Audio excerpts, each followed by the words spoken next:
Hello Internet, and welcome to my live reaction for Eden Zero, Chapter 126.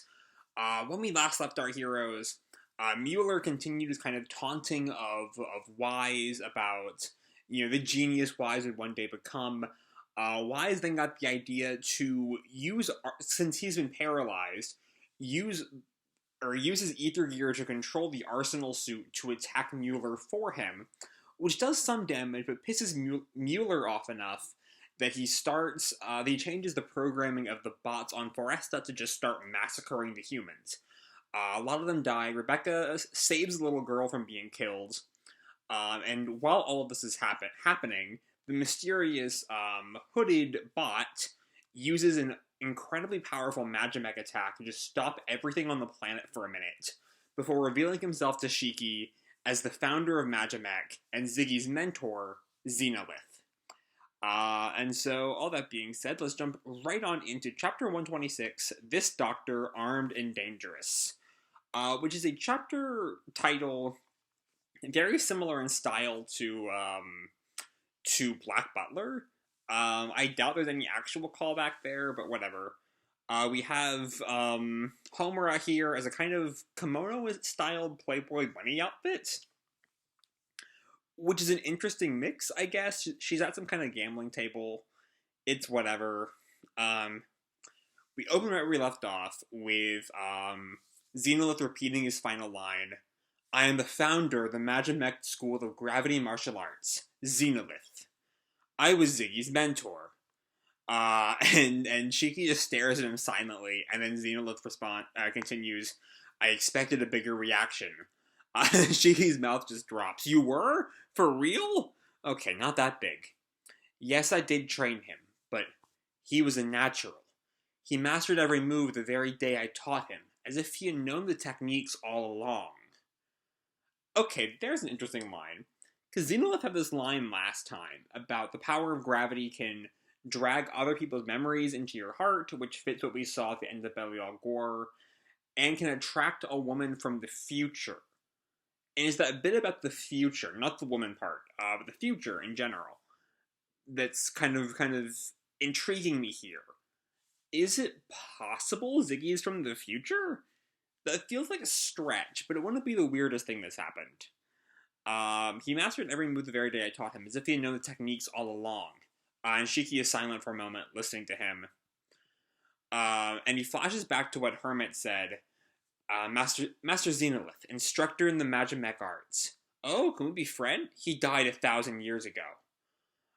Which is interesting, because would Hermit have known about Ziggy's training? I mean, I guess Ziggy as a bot could be 1,000 years old. Or it could be that Ziggy just didn't tell Hermit about his training with Xenolith. Maybe. I don't know. I mean, this part of the timeline is not exactly known yet. Anyway, Shiki, remembering that, turns to Xenolith and starts to tremble. Wait, I heard you died a long time ago. Well, yes, I did. Or rather, my human body did. And Shiki starts to freak out. Reaction? It's a ghost! And he runs around screaming. Okay, yes. I think I'll give that one 20 points. Alright, so he has this kind of reaction running gag, already kind of being threaded throughout this chapter, or Xenolith as a character as a whole. I was a human who lived in the Dark Ages as one of the heavenly knights of the Dancing Sakura. My selling point was my wild image. I was rather popular with the ladies, heh. And we see the silhouette of him, that for some reason reminds me of Draken a little bit. There's probably no connection there, but that's just the first thing I see. We also get a whole bunch of just proper noun lore titles. Dark Ages, Heavenly Knights of the Dancing Sakura, which is also seemingly I don't know, maybe it's a knight pop idol thing, given that his popularity with the ladies is important enough to mention. Or his selling point, I mean. I don't know. Well, for reasons, I now live on in the mechanical body you see before you. And Shiki just looks at him. Awesome. If I may ask, that move you used, Ziggy taught it to you? And Shiki nods. Yeah, that little upstart. Teaching my moves all over the cosmoses, plural, with no regard for... Maybe I should have gotten a patent. I love that idea. I love the idea of, like, shonen battle moves that are patented. mm. No, never mind. More importantly, and he seemingly uses his gravity to pull an apple from the tree, which feels like a direct Newton reference. But anyways, Enolith continues, he has fallen into the dark gravity, but I hope you won't fall to the dark side. That's getting a little too on the nose Star Wars-y for my taste, but alright. But we leave that there to go back to Elsie and Justice, who are in this, like, ruined building at this point, and they're just bloodied, heavy breathing, super exhausted, barely have any energy to fight at this point. Just, like, slunched down. And Justice says, that mysterious gravity made us miss each other's vitals. And Elsie asks, gravity? It didn't feel like Shiki or Ziggy. And just then, one of her pirates shows up on the roof. Highness, let me get you out of here. Bearman, which is his name, obviously. What about Homura? She'll be fine. Just now last time we saw Homura, she was definitely still in the cage. And we see Hyoga and Goen, I think was their name. I keep forgetting their names. I think it's Goen and Hyoga. Yes, Goen and Hyoga. Goen is fire, Hyoga is ice. I remember, I was almost confident this time. I'm getting better with them. And Goen looks around. What was that? Gravity? Hyoga asks. And Kleene notices that he's dropped the cage with Homura in it. And he almost steps on... Oh, no. Victory's about to step on it, as he says, damn, that almost gave me a heart attack. And Kleene calls, Victory, watch your step. And we see the really tiny Homura. Wah! And Kleene not wanting Homura to die, because as we know, he's a little attracted to her. Unlock! And Homura poofs out and dodges Victory's foot. And Victory looks down. Oops. And Kleene breathes a sigh of relief. Whew. And Goen looks at him. Well, look at that. You do have a conscience.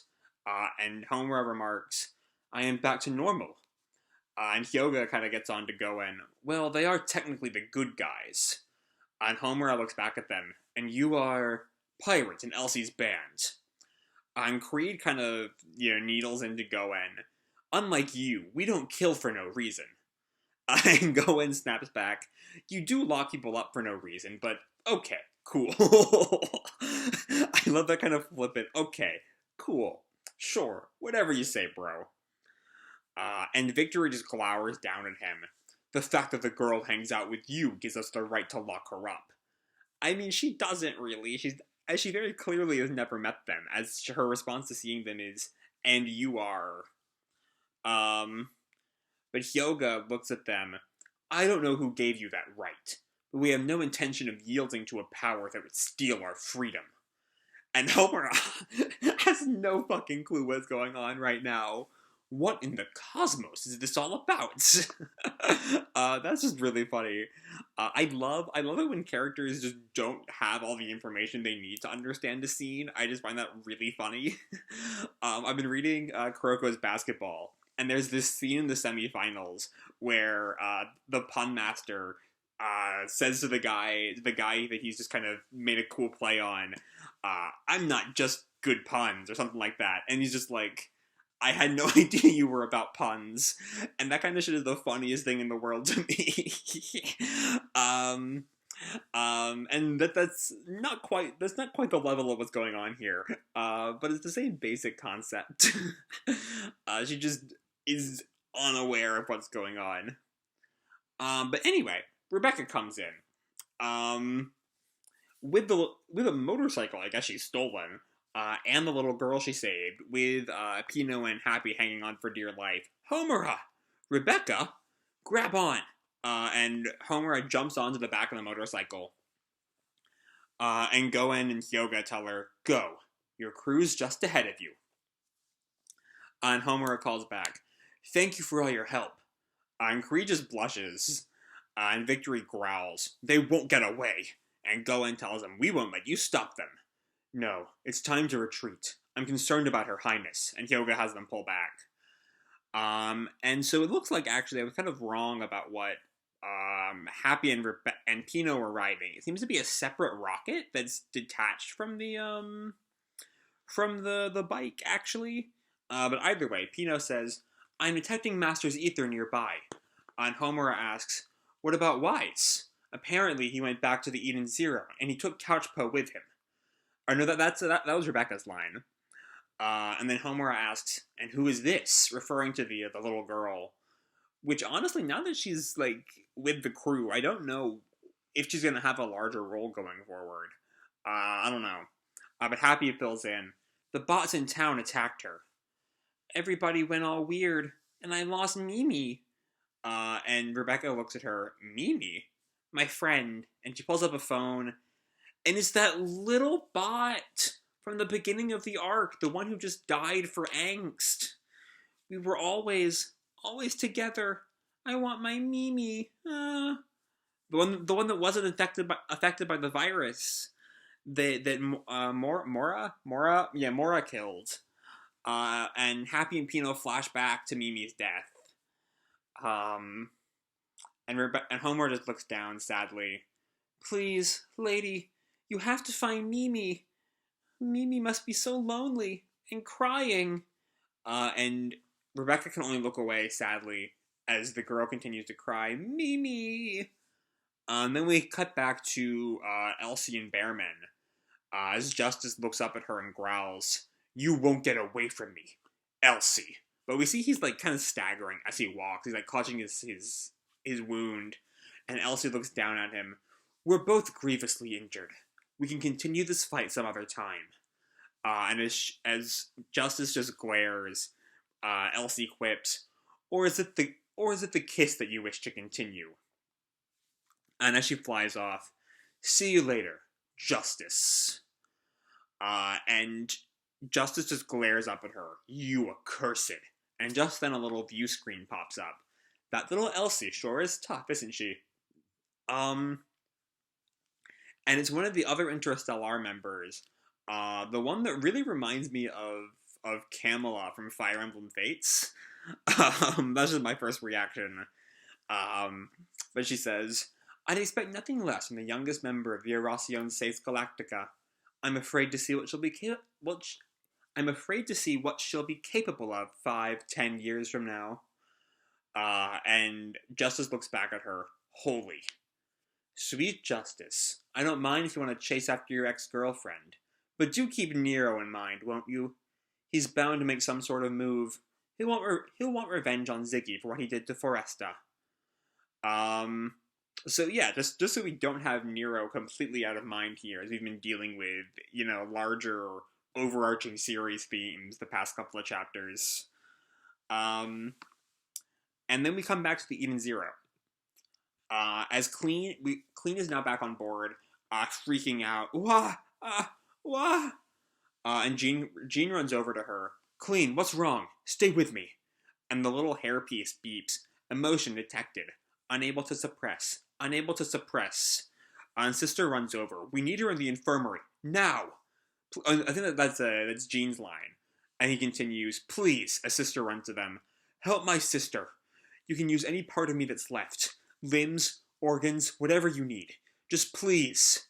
And Sister turns to him. "I'll help her. That's my job." And we see, Jean continuing prostrate on the floor. You know what I mean. Sorry, it's 1:30 here. I'm not necessarily fully in the head right now. Either way, prostrated on the floor, begging. Kleene is just frozen, in shock, and Witch just stares silently. And we see back on the satellite, Moscow is still destroying all the drones around it. We see all the explosions. And Weisz lands a punch on Müller. He's sent flying, but he kind of does this little backflip and rolls onto his feet. Hoo-hee! Hoo-hee-hee-hee! Doesn't affect me!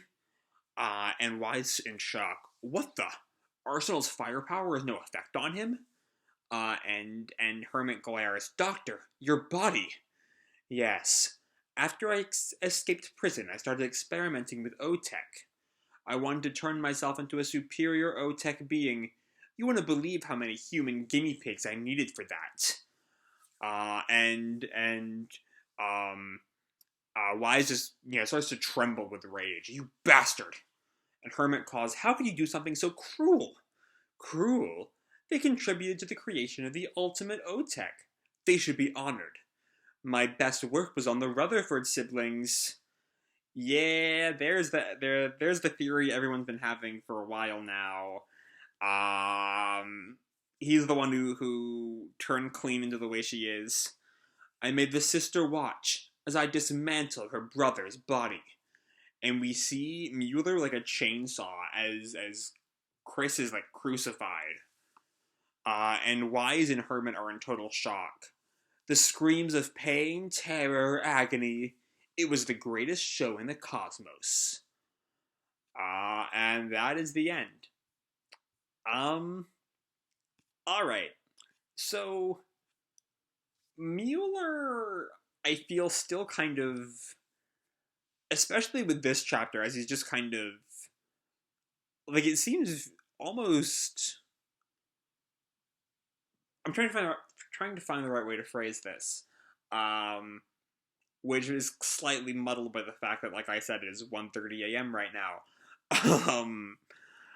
But I don't. There's a certain lack of, I guess, connective tissue in this scene that makes it kind of hard to follow, or like I don't see how his description of the Rutherfords relates to the fact that Arsenal is not really damaging him. Maybe it's just that, like, that was part of the experimentation that made him impervious to Arsenal's attacks, I guess. But also it seems just kind of, I don't know, it seems kind of coincidental that, like, his best work happens to be on Weisz and Hermit's allies. Because he doesn't really know, he has no reason to know that they are allies with the Rutherfords. Unless there's something I'm forgetting. And also, in the end, Müller is just a really kind of stock villain. He's just so evil to such a cartoonish degree.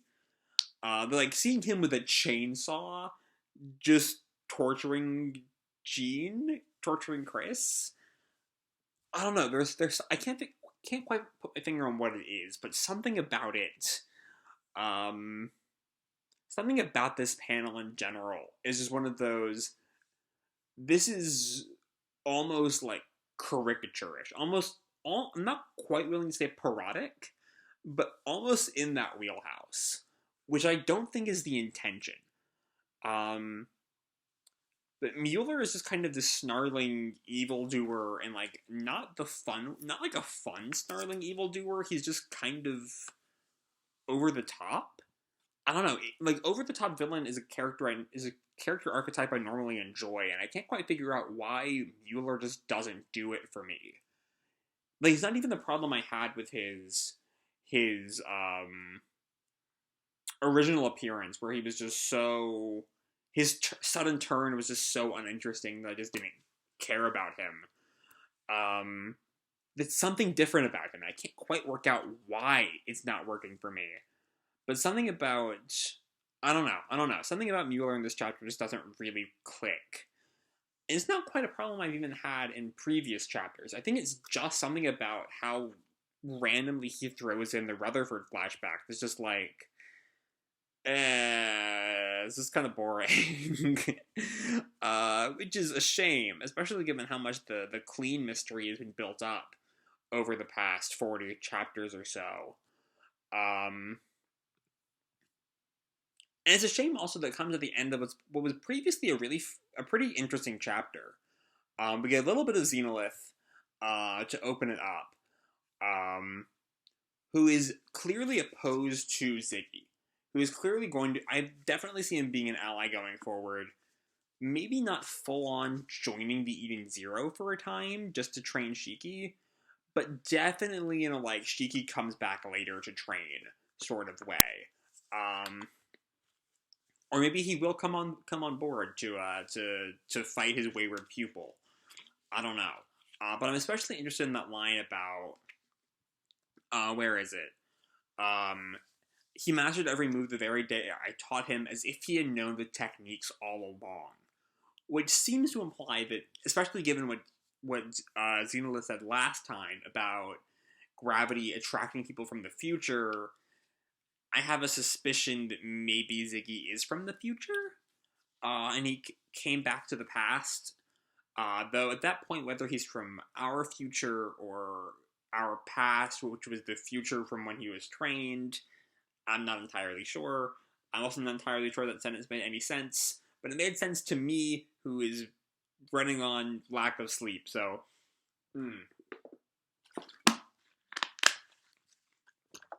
Sorry this is the video I put out, guys, but I wanted to cover this chapter before bed, so that I would only have Boruto in the morning. But anyway, we see that there's this kind of intimidating, but I hope you won't fall to the dark side. And the way that panel is framed is very intimidating, and I don't know why it's intimidating. Unless he's gonna, like, kill Shiki to make sure that doesn't happen. But that's a stretch. That is a stretch. I'm just calling that out as a stretch right now. We then also get the conclusion of the IUA's part in this storyline as Rebecca helps, get Homura out of there. Goben and Hyoga leave. Elsie leaves for fight with Justice. We get some good banter in there. It really is kind of setting up for Foresta for coming to an end. Like, at this point, there's just whatever we're doing with Xenolith and the fight with Müller, and that's kind of all that's left for the arc. So yeah, I'm honestly was not really expecting Müller to be, even when he was reintroduced, I was not really expecting him to be the final battle of the arc. But at this point, it's looking like that will be the case. And if so, I want him to be beat by Weisz and Hermit. Hermit especially because she has the deep connection to Müller. But, like, I feel like shonen just in general has a bad habit of the protagonist has to beat the main villain of every arc. Which makes sense as if you look at each fight as individuals, I get, for lack of a better phrasing. But it's just kind of annoying when every main villain is always beat by Goku, or by Naruto, or by Luffy, or by whoever, by Natsu.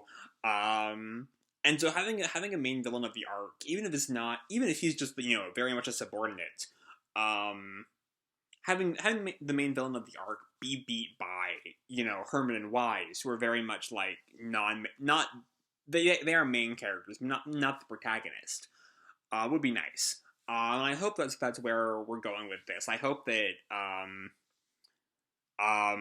the main crew does not get there in time. Laguna probably will. It would probably be Hermit, Weisz, and Laguna working together.